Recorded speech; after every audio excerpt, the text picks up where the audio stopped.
नमस्कार मित्रांनो, स्वागत आहे तुमचं मंगेश नॉलेज सेंटर या यूट्यूब चॅनलमध्ये। मुख्यमंत्री माझी लाडकी बहीण या योजनेला आता सुरुवात झालेली आहे आणि तसंच त्याचा अर्ज करण्यासही आता सुरुवात झालेली आहे। तर हा अर्ज जो ऑनलाईन करायचा आहे, हा अर्ज करताना बऱ्याच लोकांना बरेच प्रश्न पडत आहेत। तो अर्ज कसा करायचा किंवा त्याच्यामध्ये लागणारे डॉक्युमेंट्स, त्याच्यामध्ये लागणारे बँक खाते वगैरे असे बरेच सारे प्रश्न लोकांना पडत आहेत। ते या व्हिडिओमध्ये आपण त्यातील काही प्रश्नांची उत्तरे जाणून घेण्याचा प्रयत्न करणार आहोत। हा व्हिडिओ शेवटपर्यंत नक्की बघा, जेणेकरून तुम्हाला तुमच्या बऱ्याच प्रश्नांची उत्तरे सापडतील। जर तुम्ही चॅनलला नवीन असाल तर सबस्क्राइब करा। हा व्हिडिओ जर तुम्हाला आवडला तर शेअर करा, लाईक करा। यातील पहिला प्रश्न हा आहे जॉईंट अकाउंट बद्दल, की जॉईंट अकाउंट असेल तर चालेल का? तर मित्रांनो, जॉईंट अकाउंट असेल तर चालणार नाही। तुम्ही ज्या महिलेचा मुलीचा फॉर्म भरत आहात, अर्ज करत आहात, त्या महिलेचा मुलीचा हा सेपरेट म्हणजे स्वतंत्र बँक खाते असले पाहिजे आणि ते बँक खाते तुमचे आधार कार्डला लिंक असलेले पाहिजे। त्याच्यामुळे जॉईंट अकाउंट असून चालणार नाही। तर तुम्ही जर तुमचं स्वतःचं खातं नसेल, त्या महिलेचं खातं नसेल, मुलीचं खातं नसेल, तर ते तुम्ही काढून घ्या। ते काढायला फक्त 1 दिवस लागतो आणि ते कमीत कमी 0 रुपये ते 200 रुपये बॅलन्स पासून पण तुम्ही ते खातं काढू शकता। त्याच्यामुळे ते काही अवघड नाही आणि तुमच्याकडे बराच वेळ आहे। 31 ऑगस्ट पर्यंत तुम्ही हे अर्ज भरू शकता। त्याच्यामुळे जॉईंट अकाउंट असेल तर तसं करू नका। तुम्ही स्वतःचं खातं त्या महिलेचं काढून घ्या आणि त्याला तुमचं आधार कार्ड लिंक करून टाका, म्हणजे तुम्हाला कुठलीही अडचण येणार नाही। आता दुसरा प्रश्न आहे हमीपत्राबाबत, की हमीपत्र द्यावंच लागेल का? तर हो, हमीपत्र हे तुम्हाला द्यावंच लागेल। तुम्ही ऑफलाईन अर्ज केला काय किंवा ऑनलाईन अर्ज केला काय, तर त्याच्यासोबत हमीपत्र हे द्यावंच लागेल। त्या हमीपत्रावर तुम्हाला हे द्यायचं आहे की तुम्ही ऑलरेडी तुमची कोणत्या स्कीमचा तुम्ही फायदा घेत नाही आहात किंवा तुमच्या कुटुंबाचं एकत्र उत्पन्न हे 2.5 लाखांपेक्षा जास्त नाही, घरात कोणीही इन्कम टॅक्स भरत नाही। ह्या सगळ्या गोष्टी त्या हमीपत्रामध्ये आहेत। ते फक्त तुम्हाला तुमची सही करायची आहे, ही माहिती भरायची आहे आणि मग हे हमीपत्र तुम्हाला द्यायचं आहे। तर हमीपत्र तर हे द्यावंच लागेल। आता तिसरा प्रश्न हा आहे की रेशन कार्डचा जो फोटो द्यायचा आहे तो कसा द्यायचा? तर रेशन कार्डचे 2 पेज आहेत, 2 पानं आहेत। एक तर पहिलं जिथे तुमचा कुटुंब प्रमाणाचा उल्लेख असतो आणि एक शेवटी जिथे असतं तुमच्या पूर्ण परिवाराचं तिथे नाव असतं, म्हणजे त्या महिलेचं किंवा मुलीचं किंवा तर त्या रेशन कार्डमध्ये ते नाव असेल तर ते पान, म्हणजे असे 2 पानाचा तुम्हाला फोटो काढायचा आहे। तर हा 2 फोटो जे तुम्ही फोटो काढाल, तुम्ही ते एकाच स्कॅन केल्यानंतर एकाच पानावर ते 2 फोटो घेऊ शकता आणि ते 2 फोटो एकाच पानावर PDF फॉर्म मध्ये घेतले की मग तो PDF ते तुम्ही तिथे अपलोड करू शकता, जमा करू शकता। तर पुढचा प्रश्न जो आहे तो आहे डॉक्युमेंट्स बद्दल, की समजा तुमच्या आधार कार्डवर जे नाव आहे किंवा जन्मतारीख आहे ते तुमच्या जन्मदाखल्याशी किंवा TCच्या नावाशी किंवा तिथल्या जन्मतारखेशी जुळत नाही आहे। तर मित्रांनो, तुम्हाला तर असं चुकीचं डॉक्युमेंट तुम्ही अपलोड करू नका। तुमचं जे आधार कार्डवर नाव आहे किंवा जन्मतारीख आहे ते त्याच्याशी मॅच, म्हणजे ते जुळलं पाहिजे, ते मॅच केलं पाहिजे तुमच्या जन्मदाखल्याच्या नावाशी, जन्मतारखेशी आणि तुमच्या TCशी, तुमच्या शाळा सोडण्याच्या दाखल्याच्या नावाशी आणि त्या जन्मतारखेशी मॅच केलं पाहिजे।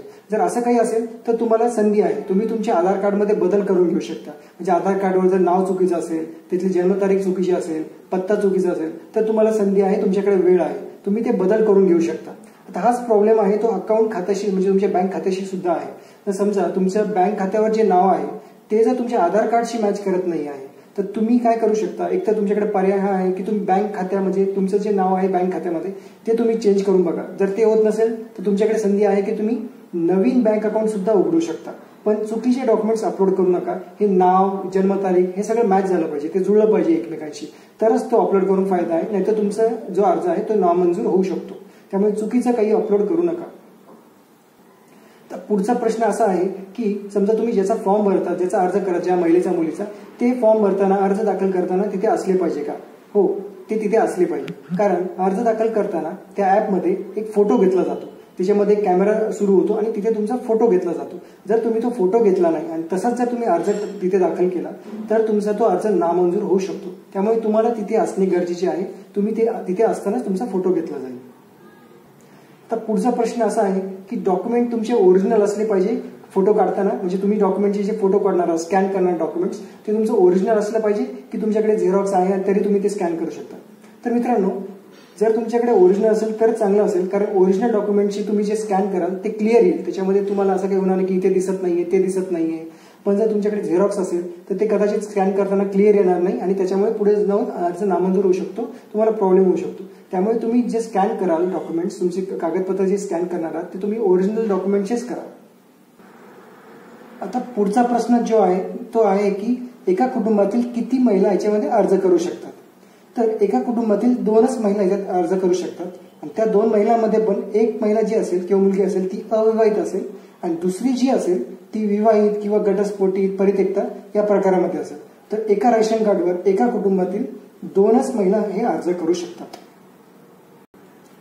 तर दुसरा प्रश्न असा आहे की जर ऑलरेडी जर कोणत्या दुसऱ्या योजनाचा म्हणजे लाभ घेत असतील, जसं की PM किसान योजना, CM किसान योजना किंवा संजय गांधी निराधार किंवा कोणतीही दुसरी योजना असेल, त्याचा जर तुम्हाला काही फायदा भेटत असेल, त्याचे पैसे तुम्हाला जर भेटत असतील, तर मग ही योजना तुम्हाला लागू असेल की नाही.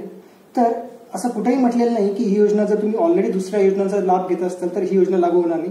फक्त असं आहे की समजा तुम्हाला त्या योजनेचे 1,000 रुपये मिळत असतील, तर मग या योजनेचे जे पैसे आहेत ते 1,500 आहेत, राईट. जर 1,500 मधून 1,000 गेले तर 500 राहतात. तर तुम्हाला मग तुमच्या खात्यामध्ये या योजनेमुळे म्हणजे मुख्यमंत्री माझी लाडकी बहीण या योजनेमुळे तुम्हाला 500 रुपये भेटतील. म्हणजे ऑलरेडी जे पैसे तुम्हाला मिळत असतील दुसऱ्या योजनेचे याच्यातून ते वजा होतील आणि जे राहिलेले पैसे असतील ते तुमच्या अकाउंटमध्ये जमा होणार आहेत. आता पुढचा प्रश्न हा आहे की जेव्हा तुम्ही फॉर्म भरत आहात तेव्हा ते ऍप्लिकेशन खूप स्लो चालत आहे, ते कामच करत नाही आहे, मध्ये मध्ये अटकत आहे किंवा तुम्ही सबमिट होते सबमिटच होत नाहीये, पेंडिंग मध्ये जात आहे, एरर येत आहेत, तुम्हाला जिल्हा दिसत नाही आहे, तुम्हाला तालुका दिसत नाही आहे. तर हे सगळं का बरं होत आहे? कारण फॉर्म भरताना खूप सारे जण एकत्र येत आहे, खूप सारे जण एकदाच हा फॉर्म भरायला जात आहेत. त्यामुळे फॉर्म भरण्याची संख्या खूप जास्त आहे, त्याच्यामुळे सर्व्हरवर लोड जास्त आहे, त्याच्यामुळे सगळ्या गोष्टी होत आहेत. तर तुम्ही काय करू शकता? एक तर तुम्ही सकाळी लवकर किंवा रात्री उशिरा हा प्रयत्न करू शकता.